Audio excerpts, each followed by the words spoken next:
Assalamu alaikum. This is a fourth video in compiler construction. इसमें हम front end back and का concept देखेंगे जो बहुत ही इम्पोर्टेंट कॉन्सेप्ट है। काफ़ी लोगों को इस चीज़ का जो रियल कॉन्सेप्ट है वो नहीं पता होता, इसलिए हम इसको डिस्कस करते हैं कि front end and back and क्या चीज़ है। अच्छा, लास्ट वीडियो में हमने कंपाइलर के जो फेजेस पढ़े थे, 6 फेजेस, राइट। उनको मैं दोबारा यहाँ पे दिखाता हूँ आपको। ये कंपाइलर के 6 फेजेस हैं, राइट। अब ये जो 6 फेजेस हैं, ये फेजेस भी 2 पार्ट में डिवाइडेड है, ठीक है। कितने पार्ट्स में डिवाइडेड है? 2 पार्ट में। ये जो पहले 3 फेजेस हैं ये अलग पार्ट में डिवाइडेड है। फिर ये जो तीसरे हैं फेजेस यानी 4, 5 और 6, ठीक है। पहले ये 3 फेजेस और फिर ये 3 दूसरे फेजेस, ठीक है। ये अलग अलग डिवाइडेड है। इन फेजेस को हम कहते हैं एनालिसिस पार्ट या एनालिसिस फेजेस, ठीक है। और इनको हम कहते हैं सिंथेसिस पार्ट या सिंथेसिस फेज।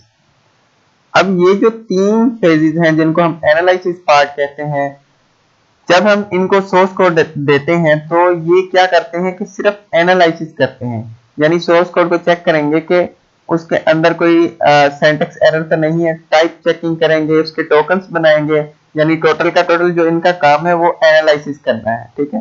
ये जो 3 फेजेस है इनका काम होता है सिंथेसिस करना, राइट। ये सोर्स कोड को बनाते हैं, सिंथेसिस करते हैं, ठीक है। अब जो एनालिसिस पार्ट है उसको हम कहते हैं फ्रंट एंड, यानी जो फ्रंट एंड होता है कंपाइलर का वो एनालिसिस पार्ट होता है।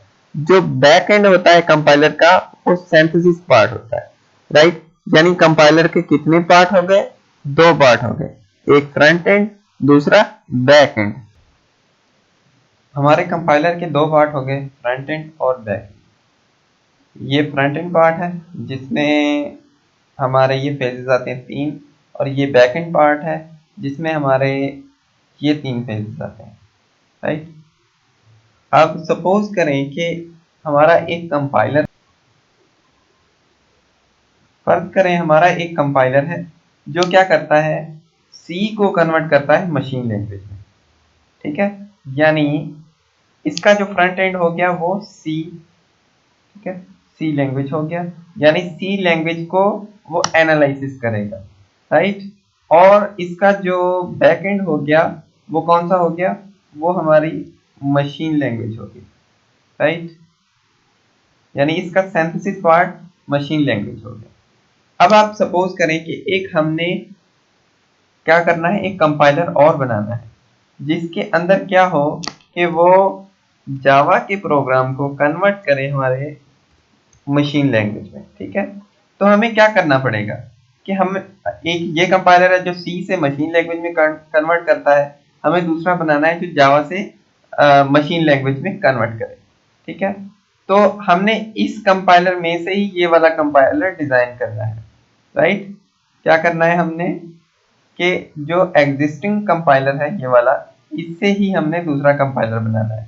तो हमें क्या करना पड़ेगा, हमें दूसरा कंपाइलर बनाने के लिए सिर्फ और सिर्फ इस कंपाइलर के अंदर क्या चेंजिंग करनी पड़ेगी कि ये जो फ्रंट एंड वाला पार्ट है जिसको हम एनालिसिस पार्ट कहते हैं, इसको सिर्फ और सिर्फ हम इसको चेंज करेंगे, राइट।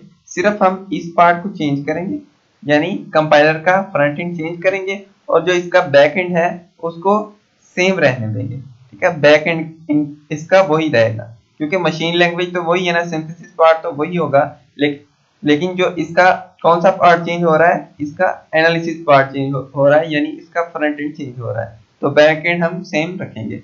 अगर हम सी से किसी और लैंग्वेज में ट्रांसफर कर रहे हैं, यानी जावा का प्रोग्राम हम किसी और लैंग्वेज में ट्रांसफर कर रहे हैं या ट्रांसलेट कर रहे हैं, तो हमें क्या करना पड़ेगा कि जो इसका फ्रंट एंड है वो सेम रखना पड़ेगा और बैक एंड को चेंज करना पड़ेगा, ठीक है। तो ये था फ्रंट एंड और बैक एंड का कॉन्सेप्ट कंपाइलर के अंदर। बहुत ही आसान सा है और मुझे उम्मीद है कि आपको समझ में भी आ गया होगा। So thank you for watching this video and Allah हाफिज। और अगर आपको वीडियो के अंदर कोई क्यूरी हो, कोई क्वेश्चन हो, तो आप मैंने लिंक दी हुई है, फेसबुक पेज की, आप पूछ सकते हैं या आप कमेंट में पूछ सकते हैं।